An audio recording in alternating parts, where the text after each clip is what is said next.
Yes, guys, what's going on? Welcome to AdamMcKola TV. This is the match preview for Brighton against Manchester United in the Premier League. And I kind of have to clarify that now because we have got a double header with Brighton away from home because we've got them in the League Cup 4th round, which comes up next week, straight after this league fixture. So we're going to get familiar with Brighton over the next couple of days and the next week. And Brighton are looking good at the moment. They've won their last 3 games after a decent performance against Chelsea on the opening weekend of the Premier League. They looked pretty good in their first game out. Despite the 3-1 result, they played some good football at times, and if they took their chances, maybe it would have been a different result for them at the end of the day. So Manchester United come into this game needing 3 points. This is a must-win, even so early on into the season. Just our second Premier League fixture after the opening day defeat for us at Old Trafford against Crystal Palace. We need to bounce back with 3 points. We obviously got a result against Luton midweek with a much changed side in the League Cup, which has set up that 4th round game against Brighton away from home. And coming into this game, we need to get a win. It's not going to be easy. Brighton at home, away, they're a very good side under Graham Potter, well organised, got some talented players within their squad, and they can cause Manchester United problems. But we need to get on the road with these 3 points. We need to get 3 points on the board. We obviously missed the opening day of the season because of the fact that we were in the Europa League latter stages, and as a result we fell a game behind people. Now this is our second game. You don't want to be dropping points in this and you're being, potentially 8 points, 9 points behind some of your rivals in the race for top 4 and those top spots. So Manchester United need to get a result, not only for the league, but also for our confidence. And we're getting players back to fitness as well. We're still early on into our season. We didn't have much of a pre-season. So we need to kind of hit the ground running. So we'll be looking at Manchester United, we'll be looking at Brighton and the threat that they could cause Manchester United, and of course we'll be getting predicted 11s and predicted scores in this preview. So keep all your thoughts coming in as we go throughout the show, and make sure you subscribe into AdamMcKola TV as well. We're just close to 90,000 subscribers now, trying to hit 100,000. We're well on the road to 100,000 and getting that plaque on the wall. So make sure you're hitting that subscribe button and helping us get closer to that target. So as we were saying, it's a must-win for Manchester United and Ole Gunnar Solskjaer. We really do need to get a result in this game and get all 3 points under our belts. Now, in the last game against Luton Town, we saw a few changes to the team, but we also saw a few players that will be hoping to get a start in this game. The likes of Eric Beek, who came in alongside Harry Maguire. I thought he looked really good in that defensive position. Obviously, you got to take into consideration we played against Luton Town, but nevertheless, he did well with what he had to do. Aaron Wan-Bissaka making a return to the side, Brandon Williams making a return to the side. So these players helping us keep a clean sheet. Will be looking to keep their place in the team. Now, obviously, I've missed out one key figure in that clean sheet, and that was Dean Henderson, who made a fantastic save in the second half to keep it 1-0 to Manchester United, which was then followed up by Beek clearing off the line. But I think it's, at this moment, I think the league spot is De Gea's to lose. I don't think he did too badly against Crystal Palace, despite the fact that we lost 3-1. He saved the penalty. He was unfortunate that got overturned. He made a very good save in the first half from Jordan Ayew, and I don't think he could particularly be blamed for any of the goals. There was one, strange pass that he made out from the back, but apart from that, I thought De Gea looked quite good. Dean Henderson looked very good in the Luton game, but I don't think that will mean he'll be coming into the starting lineup in the Premier League. I think that's De Gea's to lose at this moment in time.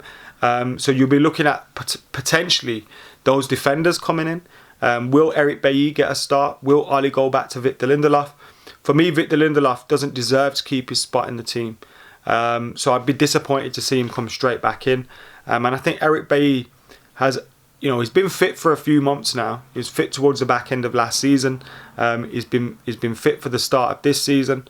Obviously, he's not played much football in that time, but starting that game against Luton, if he can keep his spot this week against Brighton, put in a good performance, help us keep a clean sheet, and get through it without an injury, I think that would be positive signs towards Eric Beek potentially occupying that spot alongside Maguire. Obviously, we can't get carried away because we know what seems to happen every time he gets a run in the team. He looks good, gets an injury. Looks good, gets an injury. So we need to see him consistently in the team. And I hope that Ole Gunnar Solskjaer, if they're fit enough, sticks with Eric Bailly alongside Harry Maguire. I really do. I think Eric Bailly is our best centre half. I thought he was our man of the match against Luton. I know you could have possibly given it to Lingard as well, who I thought did well. And I know it was against Luton and it was in the balance still until the latter stages when we made all those subs. But, you know, I think Eric Bailly deserves to keep his spot in the team. I really do. And especially when you're looking at those performances that we saw from Victor Lindelof and even Harry Maguire in that Palace game. So I'd keep Eric Bailly in the team. He's got the pace that we want alongside Maguire. I think he's very good with the ball. And I know he's a little bit erratic. He does crazy things at times. But I think, you know, he's the best of possibly a bad bunch. Briefly mentioned the front four there. And it was great to see Marcus Rashford coming on, looking lively, getting a goal. Mason Greenwood doing the same, getting a goal. Obviously, Anthony Martial wasn't involved with United against Luton Town. Hopefully, he'll be back in for this game against Brighton and Hove Albion and starting up front because obviously we'll miss him in the side. I know he wasn't particularly great against Crystal Palace, but we didn't really get the service to the front three at all. Igalo played against Brighton. You know, he didn't do too badly, but you know, there's a different class in Anthony Martial, so it'd be good to get him back into the side. But it was good to see those, you know, that will potentially be playing off him: Rashford, Greenwood, Bruno, looking sharp, looking lively, getting some great link-up play in there as well. Jesse Lingard's possibly earned himself a shout. You know, if Ollie was looking to bring Daniel James back into the 11, Jesse could possibly say, well, I should be playing ahead of him. And I think he could be right with his performance, but again, it was Luton Town and it's still early days. Players are trying to get their fitness. Ollie's probably going to play a team based on who the fittest is and who's more match ready. There may be some players, like we're talking about Eric Bailly here. He may not be able to start this game. His fitness may not be quite there yet, so we'll have to wait and see in that regard as well. But all being well, I'd like to see Bailly starting. For sure. Positive news for United on a Brighton front is that Bissouma's out for them. Obviously, Sweet Chin Music against Newcastle has seen him get a red card. He missed their last game in the League Cup and he'll miss the 2 games against Manchester United as well. So Bissouma's out for him, and I think he's really key in what they do. They usually start with 3 centre-backs in the Premier League.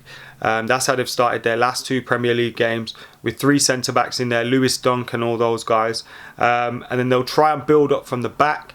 Their full-backs, their wing-backs, the likes of Tariq Lamptey, who I think is an excellent player, will bomb forward. They've got the skill, they've got the pace, they've got the ability to whip the ball in the box or go for goals themselves. Got some really good full-backs, and Bissouma will just drop in between those centre halves or provide another line of defence for them. And without Bissouma, I think there's hopefully going to be a little bit more space in front of that defence. And if their fullbacks get forward, then hopefully we can cause them problems. But in terms of United, you know, unless Ollie goes with a back 3, which he's not been scared to do in the past before, and if we do play with a back 4, and let's say, I don't know, Luke Shaw, Wan-Bissaka or whoever's at fullback for United, if they bomb forward, then the likes of Tariq Lamptey are going to have a great time down that left-hand side. There's going to be a lot of space for him. Sorry, down that right-hand side. There's going to be a lot of space for him down there to push on. And you look at, you know, if we leave those spaces there and those wing-backs are getting forward, and we know how, I know, Maguire and Lindelof, not particularly great in one-on-one situations. Whenever they get, you know, separated or they get lined up one-on-one with a striker, they haven't looked their strongest. They haven't really got the pace in them to recover at times. So if they're the last line of defence, then, you know, Brighton could cause us issues in there. But there's also going to be space for United to get forward. If Lamptey's getting forward and they're leaving gaps in behind, then hopefully the likes of Bruno on the counter-attack. Obviously, we scored that great goal against Brighton. Bruno, Rashford, Greenwood will get those spaces on the counter-attack, hopefully. So it should be a good game. I'm looking forward to this one for sure. Matic is a key one for us. I was talking about Bissouma then and how Brighton could miss him. Matic playing for United against Luton, he looked really good. Again, I know it's against Luton, but you know, just doing those simple things, showing for the centre halves, covering for the centre halves when they do press out with the ball and they take the ball on, keeping it simple, interceptions, always being an option. Now he obviously hasn't got the pace and the mobility that we want, but he's got the nous and the experience and the knowledge to play that role. And Matic as well, he could be a key one for us in terms of protecting that defence.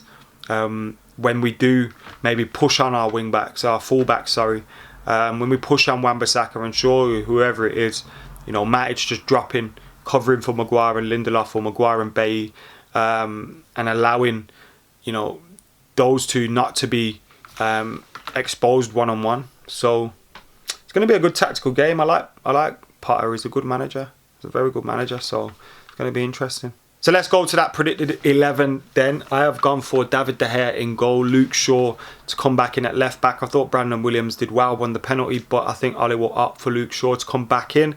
Eric Bailly alongside Harry Maguire with Wan-Bissaka at right back. Good to see him back midweek as well. In the midfield, I've gone to keep Matic and Van der Beek there. Pogba clearly wasn't fit against Crystal Palace.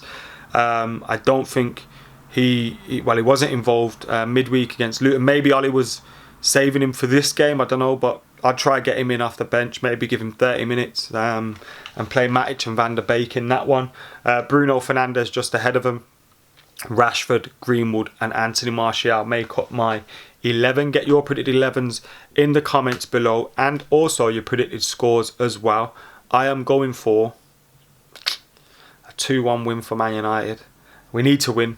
And Ollie occasionally pulls it out the bag when I'm a little bit sceptical about a result, and I am sceptical about this one because I am foreseeing a difficult game. But Basuma's a big miss for them. Dale Stephens could be out as well, which could cause a few issues for them. So with the way our front three, without Martial, front four without Martial, when they came off the bench the other day, they looked sharp. And if they go into the game against Brighton like that, Brighton have got problems. So I'll go for a predicted 2-1 win. Martial to get his first goal of the season. Bruno to get his as well. And United to win. Get yours in the comments below. Make sure you're subscribing, liking, commenting, sharing. Keep it locked to AdamMcKola TV. We'll have reaction to the Brighton game as well on the weekend. We'll have the Premier League Weekly up as well. So make sure you're checking that out. And of course, United Daily Live every single day. I was going to say apart from match day, but we might have one this match day because the game's quite early, isn't it? So we've still got time to squeeze one in later on in the day. So keep it locked. See you in a bit.